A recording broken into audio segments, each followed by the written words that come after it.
बड़ी खबर फतेहपुर से भी है, जहां पर पिन्नी खाने से परिवार के 7 लोग बीमार हो गए। प्रसाद खाने के बाद गांव की महिलाओं समेत 7 लोग बीमार हो गए। सभी लोगों को जिला अस्पताल में भर्ती कराया गया है। हुसैनगंज के चितसापुर गांव का ये पूरा मामला है। तो बड़ी खबर फतेहपुर से है, जहां पर पिन्नी खाने से परिवार के 7 लोग बीमार पड़ गए। प्रसाद खाने के बाद गांव की महिलाओं समेत 7 लोग बीमार हो गए। सभी लोगों को जिला अस्पताल में भर्ती कराया गया है। तो हुसैनगंज के चितसापुर गांव का ये पूरा मामला है।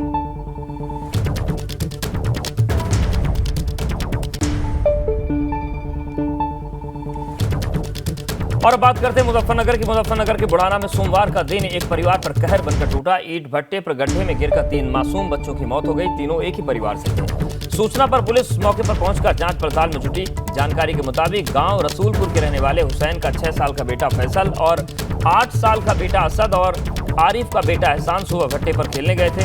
बारिश के पानी में खेलते खेलते वो गहरे गड्ढे में गिर गए। उनकी मौके पर ही मौत हो गई। घटना की सूचना मिलते ही ग्रामीण मौके पर पहुंचे और किसी तरह उन्हें बाहर निकाला गया। अस्पताल ले जाया गया, लेकिन डॉक्टर्स ने उन्हें मृत घोषित कर दिया।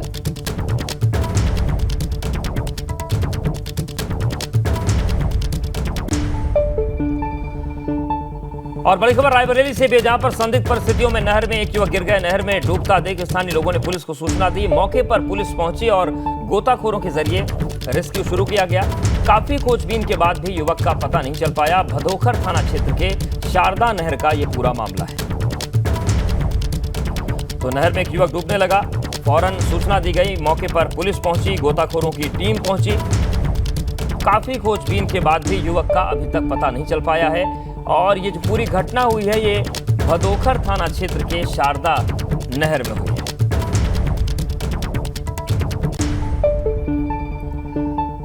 प्रयागराज के जैतवाड़डीह रेलवे पुलिया के पास श्रद्धालुओं से भरी बस पलट गई। इस हादसे में करीब 15 लोगों के घायल होने की सूचना है और सभी घायलों को स्थानीय लोगों की मदद से नजदीकी अस्पताल में भर्ती कराया गया है। आपको बता दें कि पड़िला महादेव मंदिर में पूजा अर्चना करने के बाद सभी श्रद्धालु वापस घर जा रहे थे।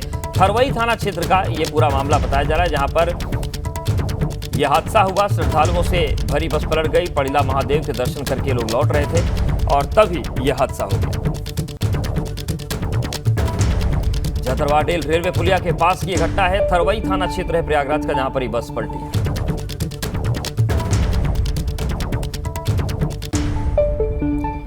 वहीं औरैया में एक निजी कार्यक्रम में पहुंचे सपा के वरिष्ठ नेता शिवपाल सिंह यादव ने सपा कार्यकर्ताओं को साथ आने वाले लोकसभा चुनाव को लेकर चर्चाएं की। इसके साथ संगठन और मजबूत करने को लेकर पुराने कार्यकर्ताओं से मुलाकात की। इसके बाद मीडिया से बात करते हुए उन्होंने बीजेपी पर जमकर हमला बोला। यहां तक कि मुख्यमंत्री योगी आदित्यनाथ के चिपकू वाले बयान पर भी जवाब देते हुए उन्होंने कहा कि भारतीय जनता पार्टी की जमीन खिसक चुकी है, बौखलाए हुए हैं और 2024 में भारतीय जनता पार्टी को हटाना है, क्योंकि भारतीय जनता पार्टी ने 9 साल में देश और 6 सालों में प्रदेश में कुछ नहीं किया। जनता के बीच जाकर वो झूठ बोलते हैं, बहकाने का काम करते हैं और जनता को केवल धोखा दिया गया है। शिवपाल सिंह यादव के आजमगढ़ से चुनाव लड़ने को लेकर भी उन्होंने कहा कि ये फैसला पार्टी करेगी।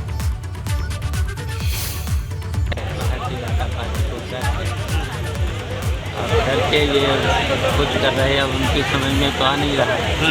और 2024 में भारतीय जनता पार्टी को हटाना है, क्योंकि भारतीय जनता पार्टी ने 9 सालों में इस देश और प्रदेश की जनता के लिए कुछ नहीं किया। प्रशासन ने जनता को बीच में झूठ बोला है, जनता को बहकाने का काम किया है, जनता को केवल धोखा दिया है। भारतीय जनता पार्टी के राज में कानून नाम की कोई चीज़ है, संविधान को वो मानते नहीं, कानून को वो मानते नहीं।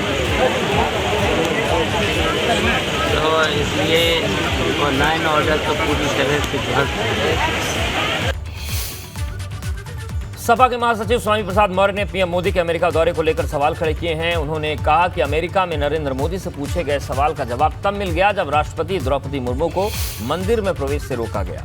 स्वामी प्रसाद मौर्य रायबरेली में छत्रपति शाहू जी महाराज की जयंती के मौके पर आयोजित कार्यक्रम में शिरकत करने पहुंचे थे, जहां उन्होंने कहा कि देश में जाति और धर्म के आधार पर विभाजन आम बात है। स्वामी प्रसाद मौर्य ने कहा कि जब देश में सर्वोच्च पदों पर बैठे लोगों के साथ भेदभाव हो रहा है, तब आम दलित और पिछड़ों के साथ क्या होता होगा, समझना मुश्किल नहीं है।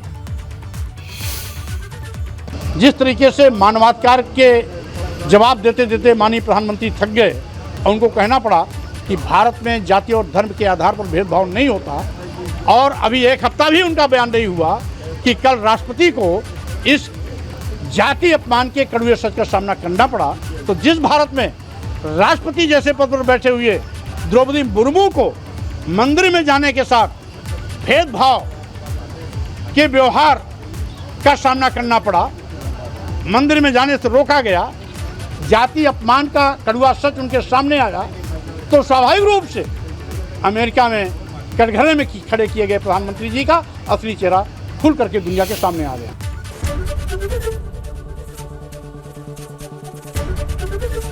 एबीपी गंगा, खबर आपकी, जुबान आपकी।